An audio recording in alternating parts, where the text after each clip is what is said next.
বর্তমানে ঢাকার পরিস্থিতি, এয়ারপোর্ট রোডের সামনে থার্ড টার্মিনালের এই অবস্থা। পুরা সব জায়গাতেই সেনাবাহিনী মোতায়েন করা আছে, পুলিশ মোতায়েন করা আছে, বিজিবি সহ সকল আইন শৃঙ্খলা রক্ষাকারী বাহিনী নিয়োজিত আছে, আর হাজার হাজার মানুষের ঢল। পুরা অস্থির একটা অবস্থা। এখন আমার কষ্টের বিষয় হচ্ছে ফ্লাইট শেষ করে আমি বাসায় যেতে পারছি না। এত পরিমাণে মানুষ জড়ো হয়েছে, পুরা রাস্তাঘাট সব বন্ধ হয়ে গেছে, অল্টারনেট রোড ইউজ করতে হচ্ছে।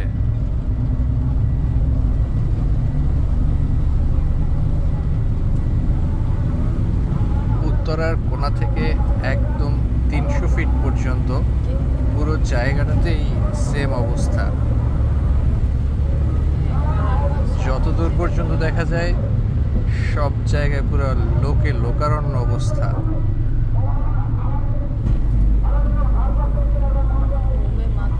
সবাই শুধু একজনের অপেক্ষায়।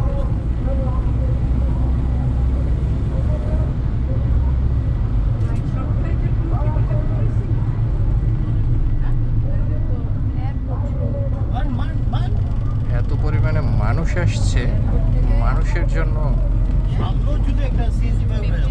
আইন শৃঙ্খলা রক্ষাকারী বাহিনীকে আরো বেশি কষ্ট করতে হচ্ছে।